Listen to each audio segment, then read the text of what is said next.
Hey guys, it's Hink here. Today I have a highly requested video. We're going to be talking about red light therapy and even near infrared light therapy. This has been a hot topic, especially when it comes to like skincare, beauticians, because it has a lot of potential and some good evidence to help with things like mitochondrial production in cells, cellular proliferation, inflammation reduction, and even injury recovery. We're going to be breaking down several papers, including actual research on pure penile or penis data, on how it can be applicable and how we can actually use it. So you guys don't want to miss this. Red light therapy is basically using different wavelengths of light to penetrate into the skin and cause different changes within the cell. Some of them occur in the mitochondria, some of them occur from other signals.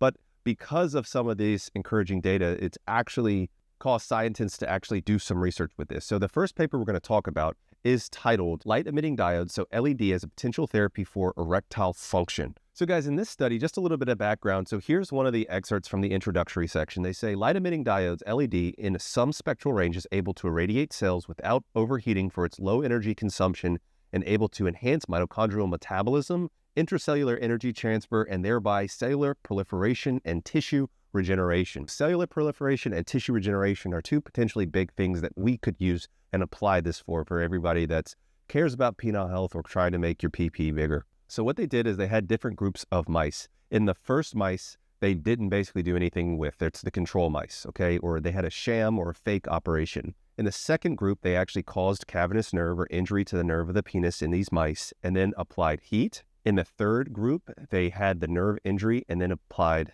red light LEDs. And so this was a range. Now, guys, these numbers, they might sound pedantic, but they're actually important. So this was a range of 660 nanometers. In the next group, they used the cavernous nerve injury mice and then near infrared light. And this was higher. This was at 830 nanometers. And then in the final group, they had a combination of both the LED and the near infrared light. So what were the results? Well, pretty interesting. So the heat group did the worst. There was still some improvement there. So if you guys haven't seen my video on heat, check it out. All of the groups that used any kind of red light therapy actually improved the intercavernosal pressure, or the actual pressure inside the penis, which is a marker for erection quality. However, the group that had both the LED therapy and the near infrared light therapy did significantly better, reaching 90% of the sham surgery. So guys, that's basically a 90% recovery. So guys, if you are dealing with an injury to your penis, potentially hard flaccid, or just erectile dysfunction, or any kind of pelvic floor trauma,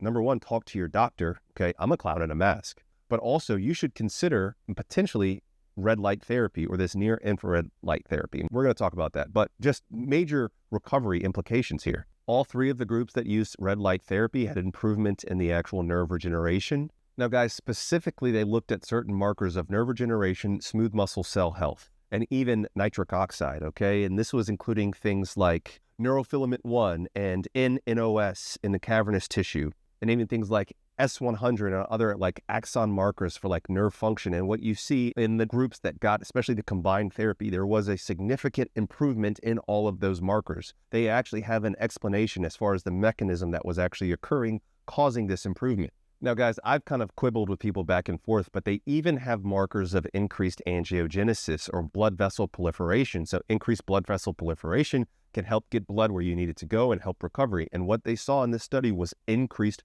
markers that signal for this angiogenesis. And so, guys, I'm not going to go through all the science because it's really boring and I'm not going to do it, but I highly suggest you read this abstract. Now, they don't have the full paper published, which is a major limitation, but this is very encouraging that they actually have a model, in a sense, a randomized controlled trial where you actually have several different groups. I mean, I guess it's not really randomized. It's not randomized. Don't do the voice. I get it, guys. But here you can see an image. I'm going to have Callie put it on the screen where you can actually see basically what they did. They, pour the rat. Guys, pour one out for all the rats in these like studies looking at penile function. But you can actually see the different markers and what it did as far as decreased cell death, increased basically nerve regeneration, and increased vascular proliferation. These are all major things that could be important in injury recovery, erectile function, and even penile size. Now, guys, that's pretty much it for actually published penile data that I've come across. If you come across something else, let me know. But there is quite a bit of other data out there that we need to digest, okay?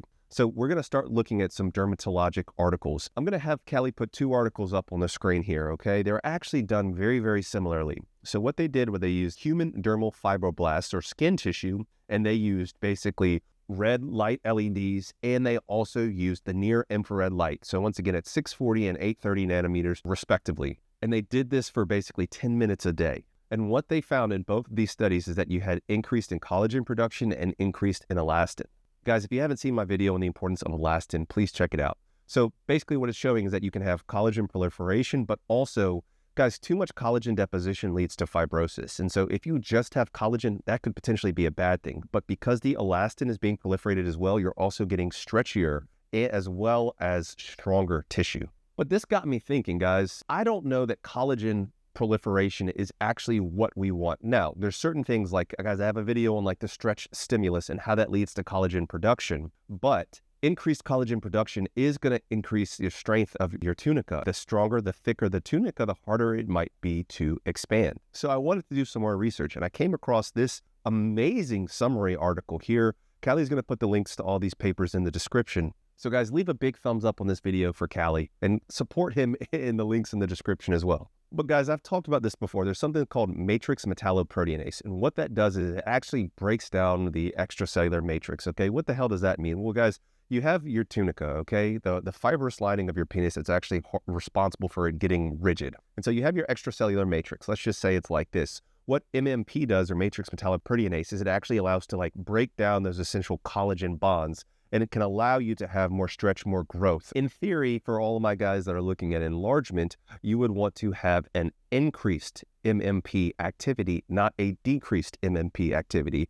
And here's where things get pretty interesting. So in this summary article, they actually saw that quote, a typical dose used in photomodulation protocols, okay, so that red light LED therapy, that 660 nanometers, there's a reduction in the expression of MMP, accompanied by an increase in the expression of collagen and proteinase inhibitors. So you could have less of that breakdown and more collagen deposition, which I don't know if that's a good thing. And like we saw in the 2 papers from the Dermatologic articles, now that's looking specifically at skin, but you're going to have increased collagen production, but you also have increased elastin. So it's kind of like, what is the net positive here? But stick with me, okay? Arguably more importantly, you guys know how important nitric oxide is as far as erection quality and penile health, but what you see is that when you use the red light therapy, you see a marked increase in nitric oxide levels. That's been proven. And so without a doubt, that is one of the mechanisms, as we saw in the other like rat PP trial, that you're going to have that improvement in nitric oxide, which can be very helpful. And here's another summary where they talk about these enhancing elasticity and density, reducing roughness and pore diameter, okay? So basically what this is talking about is in the skin, you can have increasing elasticity, so improvement in the stretch, but you also get increasing density. I don't love that. But guys, as the scientist, I'm somewhat of a scientist myself, I wanted to do a little bit of a deeper dive. To me, like the enemy of all PE is fibrosis. That's why I don't like certain ischemic practices that increase markers that lead to fibrosis. So fibrosis is basically just scar tissue developing. In some cases, it's even the conversion of the normal, healthy, smooth muscle cells of your penis into actual scar tissue. And so I wanted to see if there's any evidence that red light therapy can actually decrease fibrosis. And guys, there is. Now, this was a little frustrating because it literally contradicts some of the other data that I've already posted about. But this paper is entitled Visible Red Light Emitting Diode Photomodulation for Skin Fibrosis, Key Molecular Pathways. This was actually a meta-analysis. And so they basically did a Google search on PubMed, like the largest published literature database, and they looked at all the papers that used any of the keywords of like LED therapy, like red light therapy, or even laser they included in this. But to my point about collagen deposition, it's right here, okay? They say fundamentally, the pathogenesis of all forms of skin fibrosis involves an increased deposition of skin collagen. Therefore, suppression of collagen production is a fundamental component of any anti-fibrotic therapy. I think for my guys that are looking to get bigger, we want to have anti-fibrotic principles, properties, like increased MMP, which is an anti-fibrotic property, or decreased deposition of collagen. But in this paper, they actually concluded that red light therapy was capable of up-regulating MMP, where you have more of that matrix breakdown from more expansion,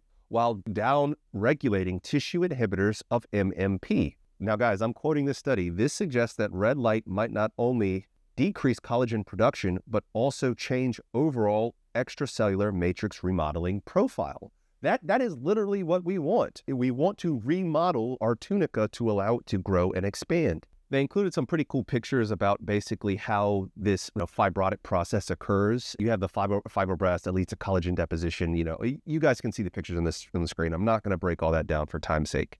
But here they actually have where you have red light therapy at the top, and you can see the impact that has as far as decreasing collagen deposition and decreasing proliferation of those fibroblastic cells. In this paper, they have this very complex picture here where they basically detail all the mechanisms that are at play as far as why it can potentially decrease collagen deposition in regards to fibrotic processes. So I am certainly not going to break down all of these. I think there's a very small percentage of people who will actually appreciate that slide. Still going to include it in here anyways. And guys, if you've made it this far, please leave a thumbs up on the video. It means a lot. It costs you nothing. And also please consider subscribing to the channel. I am well on my way to 40K. I might even be there by the time this video goes out, and I would really appreciate your help in getting me there. My goal is, of course, to get 50K and beyond. So guys, this is not randomized controlled data, but it did make me feel a lot better about the potential use of red light therapy, because now I have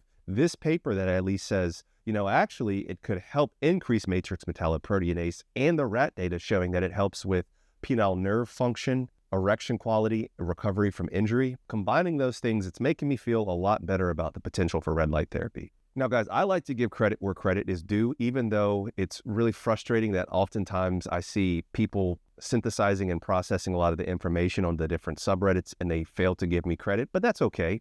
Whatever. It is what it is. But Carl Wickman made a post where he talked a good amount about combining near infrared light therapy with heat. And it talks about some of these principles and the importance of wavelengths. And so, Callie, let's leave the link in the description in case any of you guys want to check out that post. It was basically synthesized from a Thunder's Place post. I'm not a fan of Thunder's Place. This is not a shot at Carl at all, but to me, Thunder's Place is not an authority, and there needed to be a reference from where the guy was quoting these numbers from and pulling this information, and that's why I have sources for every one of my videos. But it's still a good article, very thought-provoking, so you guys should check it out. So guys, what are my basically conclusions? What are my takeaway? I think overall there are some potential concerning things like increased collagen deposition according to some of these studies, but with the increased collagen, you get increased elastin, so you get the increased ability to stretch. I do think that there's evidence that you can have some extracellular matrix remodeling, so some remodeling of the tunica with it, even if there is kind of conflicting evidence about the role of the MMP. To me, you have a trial with several different controlled groups showing that you can have massive injury recovery from the use of red light therapy. To me, that swings me to give it a try. And so guys, that's exactly what I'm doing. So guys, I went on Amazon and I ordered this, okay? I'm going to leave a link in the description. I am not personally financially going to benefit from this. Callie might if it's an affiliate link. But what it is a red light therapy. It even comes with little glasses and whatnot. Once again, guys, this is not a PMP product or anything like that. But what you can see, hopefully I don't, but it has red light in it, okay? And not only does it have red light therapy, but it also has 3 different wavelengths, okay? And I'll have Callie put the little screenshot on the screen, but this includes the near infrared light, which I think is arguably the most important of the 3. As we saw from that initial paper, that the combination of both the red LED and the near infrared light therapy had the best outcomes. So I'm going to try this on my dingling. If you are interested in this, talk to your doctor about it. How I plan on doing it is basically, if this is my PP here, okay, I plan on holding it far enough away where I don't get any of the necessarily heat from it, and shining it on my PP basically for 2 to 3 minutes, 5 days a week. Doesn't take that much to get the benefits, even though some of these studies use 10 minutes a day. And yes, I plan on moving it into different positions to make sure I expose as much of the penile tissue as I can to the red light therapy. If you guys are interested, obviously the link is in the description. I have no direct financial benefit to this product, guys. I just thought it was good and it had the wavelengths and it was reasonably priced. It comes with a second battery, and a charger, which was cool, and even a little travel case, which I thought was nice. I have no idea if this is going to make a difference or not, guys. So please be very thoughtful before you go out and spend your hard-earned money. You know, whatever, it is what it is. No shots fired. I'm just saying that's a common YouTube-y thing. So guys, let me know what you think. Also, let me know in the comments what else you want to see. I really appreciate you guys. Thank you for your time. Thank you for your support. Remember, guys, be the best version of yourself. And there's nothing wrong with self-improvement, but you are enough just as you are. All right, guys. Peace and love. Dr. Hink got the plug on the health, yeah. Got you thinking about your wealth, yeah. In his office, no stealth, yeah. Pinnacle of that below the belt, yeah. Checks and balance, he's managing. Working miracles, no damage. Got you covered, no panicking. Stay calm. In the clinic, no vanishing. Yeah, with Doc Hink, it's the way back.